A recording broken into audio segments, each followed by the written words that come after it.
जैसे कि आपको मनोज सर बता चुके हैं सारा बात, जो इस बार एसएससी जीडी का बम्पर बहाली आ चुका है और इस बहाली का आप लोग अवश्य फायदा उठाएं और आप लोगों को काफ़ी अच्छा यहाँ का माहौल मतलब आपको मनोज सर के द्वारा क्रिएट किया गया है, तो इस अवसर का आप लोग अवश्य फायदा उठाएं।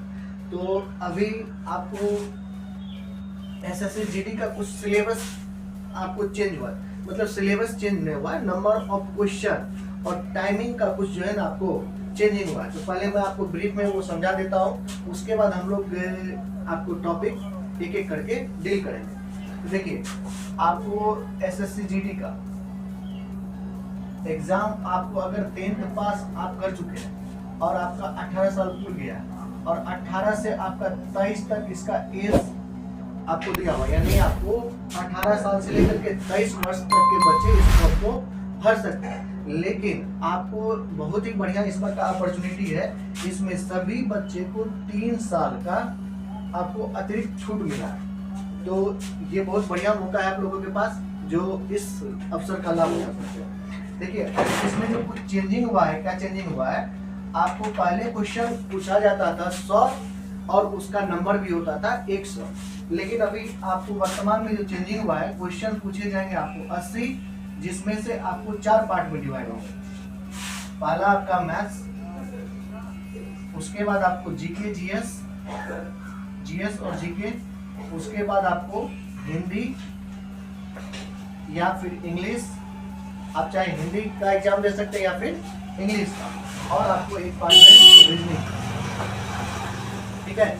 और सभी के क्वेश्चन ऑफ नंबर जो आपको क्वेश्चन होंगे वो होंगे 20-20, यानी ये भी 20 और ये भी 20। और मेरा जो पार्ट है इसमें आपको हम यहाँ पे मैथ सिखाएंगे और काफी अच्छे से आप लोग मैथ सीखिएगा। और ये 20 क्वेश्चन, एक क्वेश्चन 2 नंबर का, जिसका निगेटिव भी अगर आप 2 क्वेश्चन बनाए और एक क्वेश्चन गलत कर दिए तो आपको 1/2 यानी 0.50 आपका नंबर कट कर लिया जाएगा। तो इस पे भी ध्यान देना है, इसलिए आपको काफी अच्छे से पढ़ने की जरूरत है और बहुत ज्यादा प्रैक्टिस करने की जरूरत है, ठीक है। तो चलिए हम लोग ये आप लोग ब्रीफ में समझ चुके हैं, यानी अब इस बार जो सिलेबस होगा आपको मैथ 20 नंबर, जीके भी 20 नंबर, हिंदी या इंग्लिश भी 20 नंबर और रीडिंग, और इसके लिए समय आपको दिया जाएगा 1 घंटा, यानी आपको सिर्फ मिल रहा है 60 मिनट। वैसे तो यानी आपका क्वेश्चन का जो स्टैंडर्ड है उसके अकॉर्डिंग ये काफ़ी समय टाइम होता है, लेकिन अगर आप अच्छे से पढ़े हुए हो तो और आप अगर क्या कहते हैं क्वेश्चन बैंक आप टेस्ट सीरीज अगर अच्छे से लगा चुके हैं तो आपको ये काफ़ी ज़्यादा समय लगेगा। अगर आप ऐसे ही बिना तैयारी के चल गए एग्जाम देने के लिए तो आपको ये समय भी बहुत कम पड़ जाएगा, इसलिए आपके पास समय बहुत कम है, यानी आपको लगभग अब 2 महीना भी नहीं कर सकते, 2 महीना से कम ही है।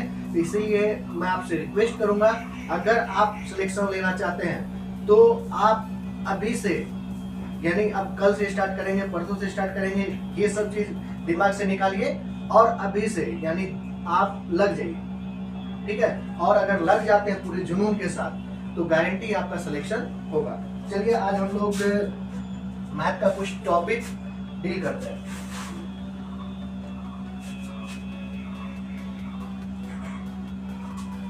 देखिए, यहाँ पे जो मैथ का सिलेबस है सिर्फ अर्थमेटिक से क्वेश्चन पूछा जाएगा। अर्थमेटिक यानी एडवांस का कोई भी चैप्टर आपसे नहीं पूछा जाएगा। अर्थमेटिक में आपका time and work, time and distance, आपका boat and streams, percentage, ratio and proportion, partnership, आपको और मेंसुरेशन, ये सब, ये आपको नंबर सिस्टम, आपको ये हाईलाइटेड आपका चैप्टर है और इससे क्वेश्चन आपको डेफिनेटली पूछने मतलब देखने को मिलेगा।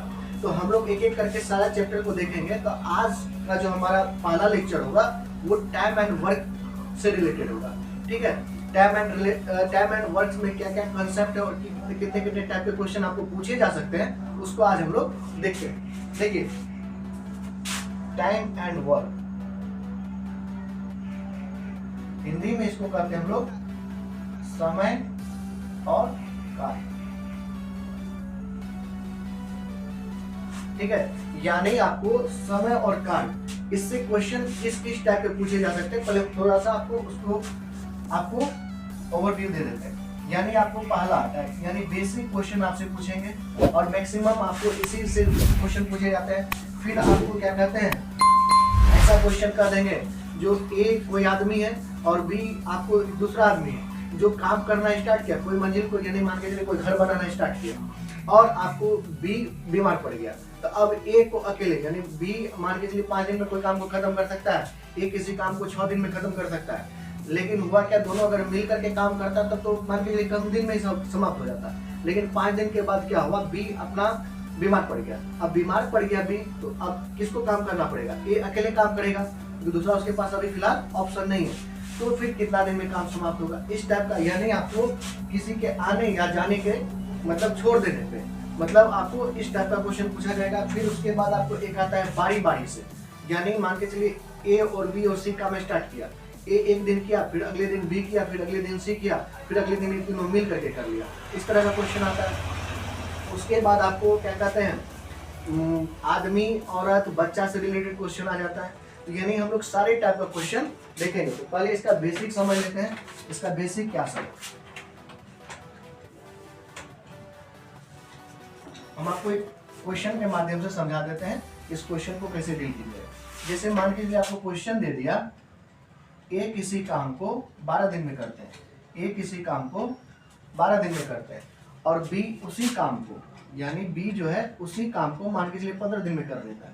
तो दोनों मिल करके यानी ए प्लस बी अगर दोनों मिल जाए तो इस काम को कितने दिन में खत्म कर लेंगे। क्या क्वेश्चन है, ए किसी काम को 12 दिन में खत्म करते हैं, बी उसी काम को यानी अलग काम नहीं वही काम को 15 दिन में खत्म कर सकता है। अगर दोनों मिल जाए तो कितना दिन में खत्म करेगा। अब ऐसा मत कर दीजिएगा 12 + 15 27 दिन, ऐसा नहीं होता। अब मान के चलिए हम 5 दिन में किसी काम को खत्म करते हैं और आप 6 दिन में काम को खत्म करते हैं, अगर दोनों मिल जाएंगे तो कितना कम दिन में काम को खत्म करेंगे। तो इसको कैसे सॉल्व करते हैं थोड़ा सा देखिए।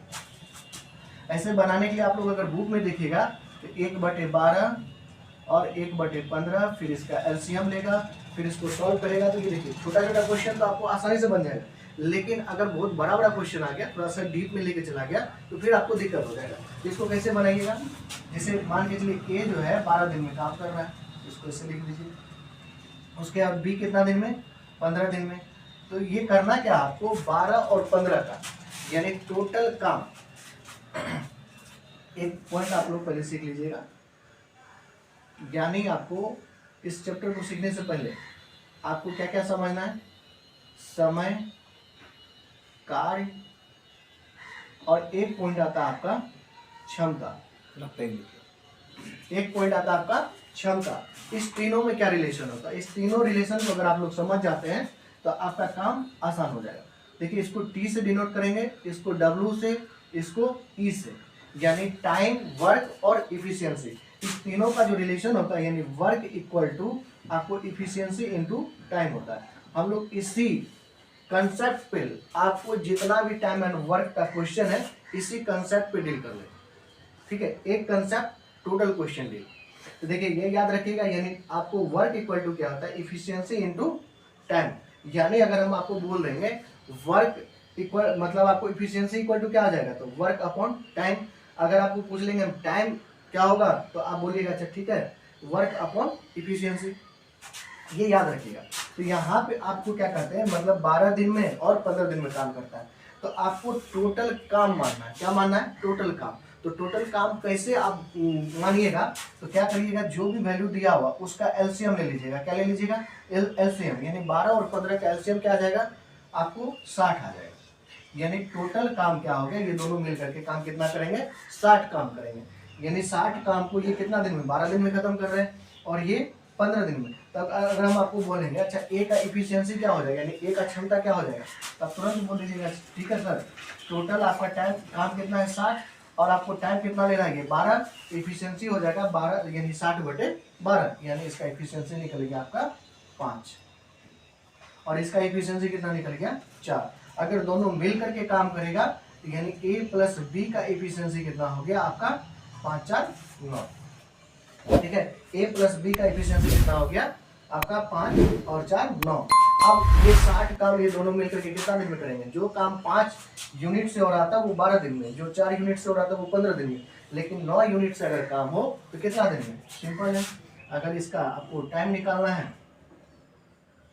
यानी टोटल काम बटे इफिशियंसी, यानी इतना दिन में हो जाएगा 3 और 20, यानी 6 इंटीजर 1/20, सॉरी 2/3, इतना दिन में दोनों मिलकर के काम को खत्म कर दें। ठीक है, तो इस तरह का क्वेश्चन आपको पूछा जाता है। अब आप लोग एक